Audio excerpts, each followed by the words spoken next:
Friends, 5 day banking और 12 BPS की जो लेटेस्ट अपडेट है उसके हिसाब से यूनियन में काफ़ी सारे डिवाइडेशन है। यहाँ पे आप पोस्ट देख सकते हो कृष्ण कुमार जी का, जो जनरल सेक्रेटरी है पंजाब नेशनल बैंक के। Without NCBE and AIBEA going on strike, IBOC can not hold lead any strike. This is the history of last 25 year and all the bravo and selective leaks of IBOC is only posting nothing more.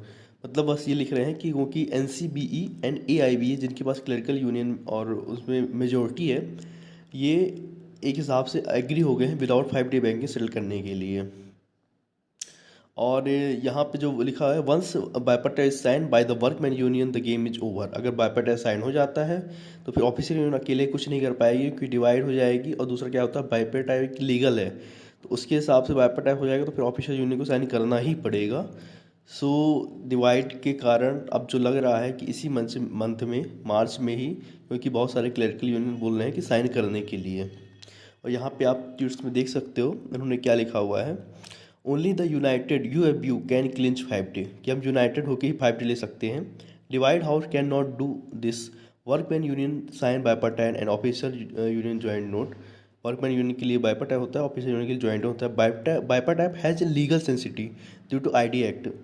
बाइपर्टाइप has legal sanctity है क्योंकि ID act के अंतर आता है। Once workman union sign bipartite it will be difficult for officer association to struggle alone on this issue.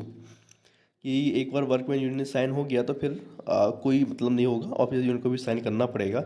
We are not favouring of signing bipartite and joint note without 5 day banking but this all constituent of UFU must together division will doom us. We have already committed one mistake of signing MU without strength of 5 day banking by the government. Split will be the another mistake. United we win, divide we will lose. तो finally जो conclusion आया है,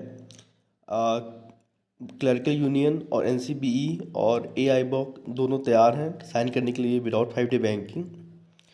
और आईबॉक में भी डिवाइडेशन लग रहा है, UFU में तो डिवाइडेशन है ही।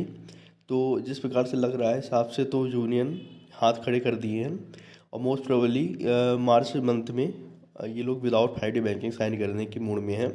तो अगर ऐसा होता है तो मार्च में 5 डे बैंकिंग के बिना ही ये सेटलमेंट साइन हो जाएगा। और कुछ क्लॉज हैं, अगर वो क्लॉज में एंट्री करवा पाते हैं कि इतने तक में 5 डे बैंक इम्प्लीमेंट हो जाएगा तो बहुत अच्छी बात है, नहीं तो फिर हमें अगले 5 साल वेट करना पड़ेगा 5 डे बैंकिंग के लिए।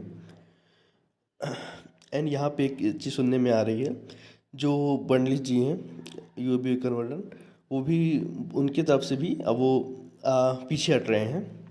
इसमें लिखा है तालियां भी बजवा लिया उन्होंने, काफ़ी जगह बोला भी, फिर भी अब वो पीछे पलट गए हैं। और दूसरे हमारे रिटायर्ड वो वेंकटेश्वरम जी, इन लोगों को रिटायर होने के बाद 5 डेज से कोई फ़र्क नहीं पड़ता, तो बाहर में जाए बैंकर। रियलिटी तो यही है क्योंकि मेजोरिटी जो यूनियन है जिनके पास